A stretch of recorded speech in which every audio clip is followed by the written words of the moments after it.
Hello there, this is Jennie from Designs with Paper. Thank you so much for stopping by my channel today.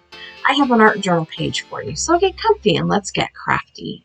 I will be working with the Mission Inspiration May 2022 prompt, Let There Be Light.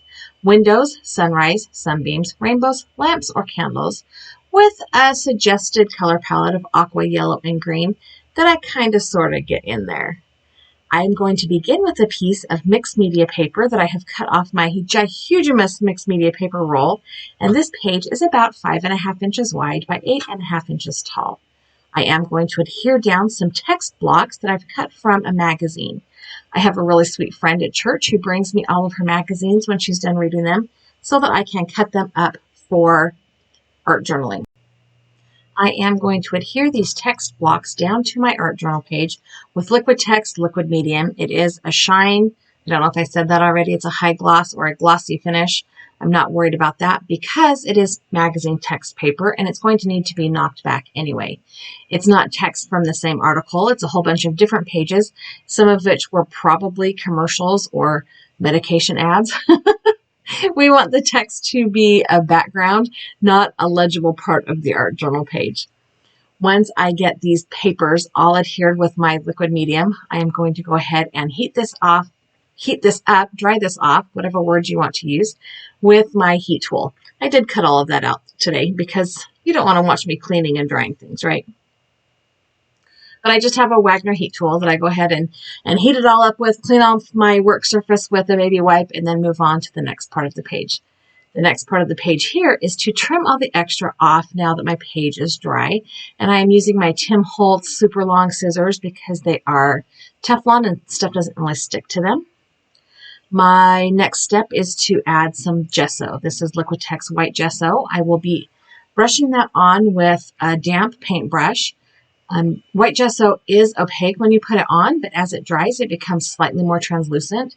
So even though it doesn't seem like you can see that text and it was all just a kind of, why did you do that moment? It will become slightly visible. Not legible, hopefully, but slightly visible. And once I have the gesso on there, I did add a little bit of water through a spray bottle to thin it out just a little bit. And now that I have cleaned up and it is dry, I am ready to adhere my focal image. This is a napkin I purchased from Charatino, and I will link that website down below. And it is a Lighthouse because, yeah, light, hello. This was the first thing I thought of when I saw the prompt for this month because I've been dying to use this napkin. The first thing I need to do is cut off one square of this napkin. I definitely don't have the space for 4 lighthouses on this art journal page, but that would be something to think about, doing an art journal page with more than one lighthouse. I am going to separate the plies. It is a 2-ply napkin. I need to pull the backing off so that I'm only dealing with one layer of paper as I adhere it to my art journal page. It is pretty thin, and the parts that don't have color on them will blend right into the background when we adhere it to the page. My plan is to figure out where the light would be coming from this lighthouse, add some painter's tape that I'm de-sticking by sticking to my arm and putting some yellow pigment in between the painter's tape strips. Now, this is in super fast motion because I totally messed it up. So I left it in here. I contemplated taking it out, but I left it in here so you can see, leave me a comment below. Why would I consider this a mess up? Oh, you'll see. It is totally, it's ridiculous. I am going to be using these crayons. They're kind of like gelatos, but they're a Michael's brand. I purchased a few years ago when they were having they were trying all these new store brand mixed media items. And I'm just adhering them down on top of this page. They go on nice and smooth because of the gesso. I did try to blend them with that baby wipe, but it kind of took off more pigment than I wanted. So then I just blended it out with my finger. And now it's all blended, and I'm going to carefully peel that painter's tape back and clean up that edge where it kind of leaked under.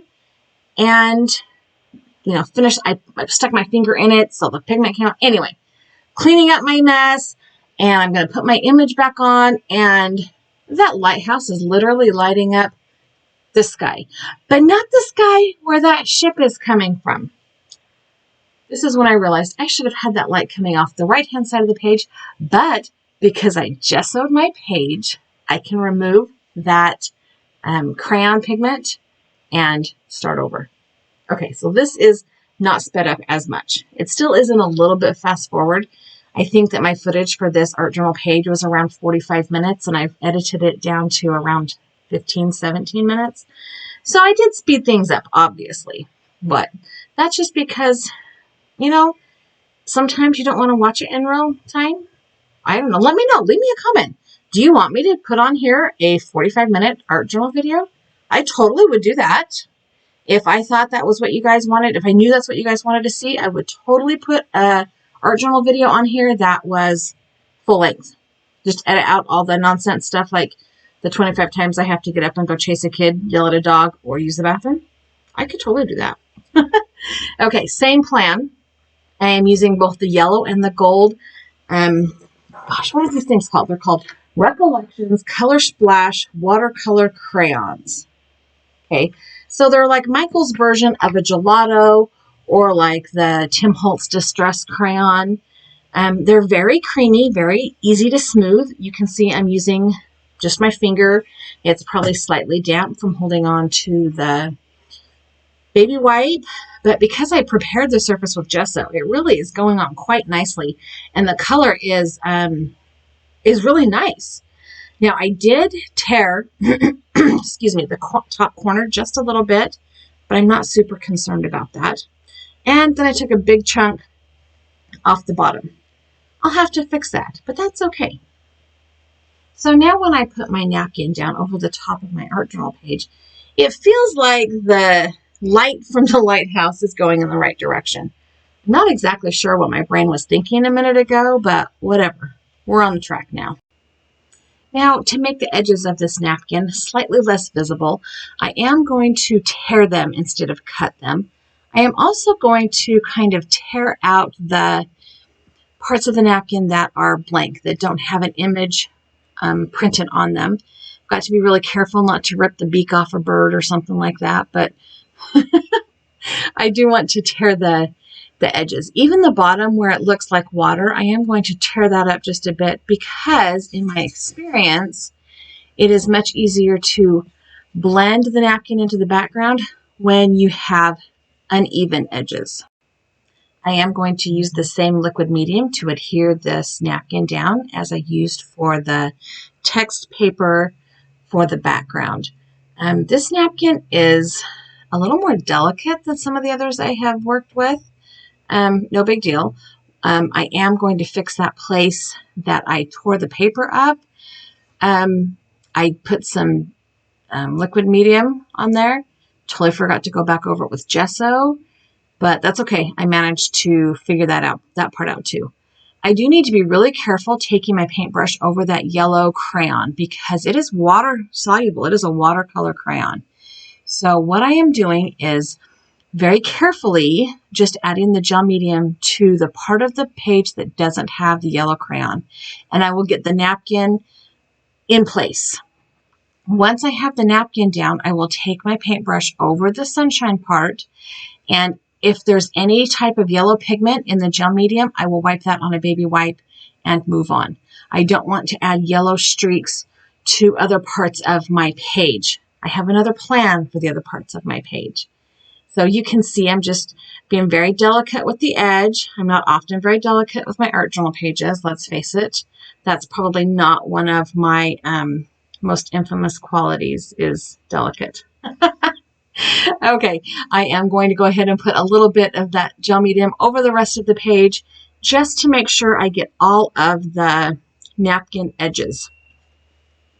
So once that is all dry, I am going to pick a couple other of these watercolor crayons. I've got kind of a seafoam green that I'm going to add to the purple water.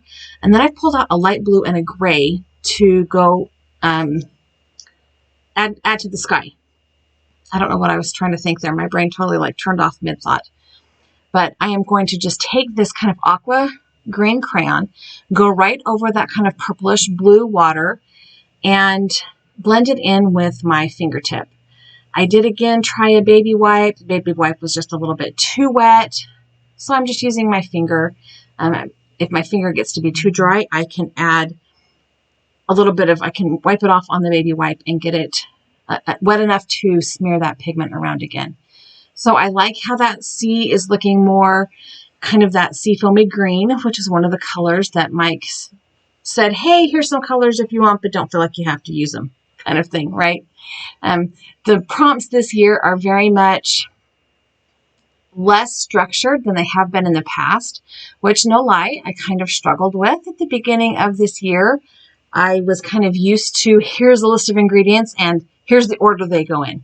And then it was, here's a list of ingredients in any order. And this year it's just, okay, here's the theme, go and play.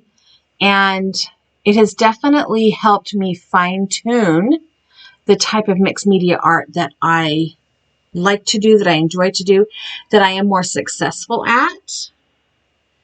So there I was adding pigment with the crayon, and it was sticking to the background just a little bit too dark. So I got the background wet so the pigment would blend just a little bit better. I wanted it to be hint of a blue sky, not hello blue sky, right?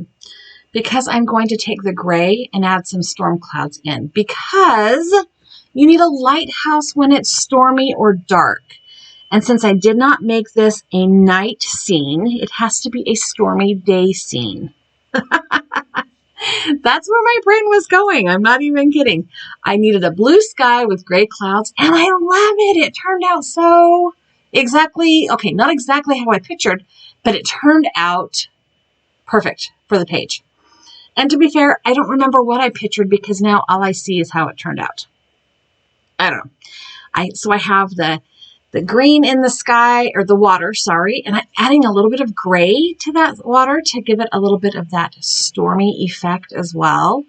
And then I've got the blue in the sky and the yellow in the light. So I've kind of combined my color combinations, or included my color combinations there. So the next part of the plan is to add a layer of clear gesso. So clear gesso will seal the page, and it will prevent that watercolor crayon pigment from smearing. It will also take the shine out of the page from the liquid medium, and it will give me a surface that I can add some shadows with. So I am just brushing that on really quickly with my same paintbrush and making sure I'm not smearing the pigment too much. You can see up there now that it's dry in the sky, there's a couple of places where the pigment was not quite blended out enough. But anyway, so now on to the shadowing. My husband is a sweetie pie, and he purchased this 12 brush set of the Faber-Castell Pit Artist pens with the skinny barrel. He got these for me for Mother's Day. He's such a sweetheart. He's a total enabler. He buys me craft supplies. And I love him for it every day. I have pulled out a gray and a brown and a light blue and a red. And I am going to speed it up a little bit here and just add some shadows. I'm adding gray to the white and gray to the black parts of the lighthouse and the boat, where it's kind of gotten lost. The details kind of gotten lost a little bit because of the layers of gesso and gel medium and the pigment from the watercolor crayons. I am making sure that the clear gesso on my page is dry. Like I thought for a minute there was a clump of wet gesso, because that will ruin the nib of my pens. And these are not cheap pens. I do not want to ruin the pens. So every once in a while, I'm just rubbing it off on my mat to make sure that there's no liquid medium or clear gesso on my page.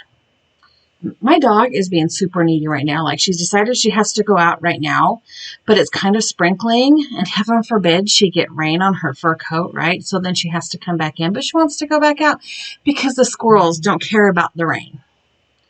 So yeah, she's being a little extra needy. I keep having to pause my voiceover and go let her in or let her out.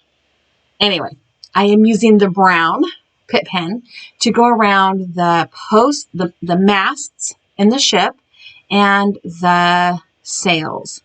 They did get kind of lost because that is that text piece that I forgot to put gesso on. You remember that? Yeah, me too. But I did manage to work it out by going around the shape of all of the sails and the masts of the ship. That was like a tongue twister in my brain, like I was going to say something weird or inappropriate, so I slowed it way down. By going over all of those lines, I was able to bring that ship back to the forefront. I did not trace all of the rigging lines and stuff like that. That was too many. I did start to add the highlights, the shadow to the red parts of the lighthouse with the red pen, but it was a little bit too bright. So I just went back with the gray, and that was kind of perfect. I am adding some gray and some brown to this little dock post that the seagull is sitting on, blending that out with my finger a bit. I will take the blue and go around the seagull. I probably could have used gray, but I was worried that it was going to be just a little too dramatic around the white head. But by going around him in blue, it definitely emphasized the body of the seagull and pulled it back to the foreground of the page. Same thing with the one up in the air, which I think I got a little close to this poor seagull and about ripped its head off, but it's there now. You can see it. So last thing I need to do, I guess, almost, is to add a title or a caption to this page. I have pulled out my Tim Holtz small talk stickers and picked the quote, "Focus on what is important," which I thought was kind of appropriate given that the lighthouse beam helps you focus on not smashing into the rocks on the shoreline, right? Important to stay alive, not smash up your boat, all important things. I will go ahead and add some, I don't know, is it really shadow? I'm going around the text box. And I don't know why I like that so much. I just know that my page doesn't always feel finished unless I do that. I don't know. That's just my brain. Maybe I've been conditioned to think, I don't know. I just like that. I know in card making, we emphasize our greeting often. So maybe that's what I'm conditioned to do. So here is my printout of the prompt. There we go. I got the color palette in there kind of, but I definitely got the Let There Be Light part in there. I am going to adhere this printout to the back of my page with my ATG gun. This is a double-sided adhesive. I love this tool. I've had it for ever because it holds a ton of adhesive. So let me know in the comments below. How do you feel about this page? Would you like to see a full-length version? Is your dog as needy as mine and as afraid of the water? Because that's just kind of weird. Thank you so much. Have a fabulous day. Thank you so much for stopping by my channel today. I have added a video here I think you will enjoy, and a subscribe button. If you have not done so already, I would love it if you subscribe to my channel, and please share this channel with anybody who you think might appreciate it. Have a great day.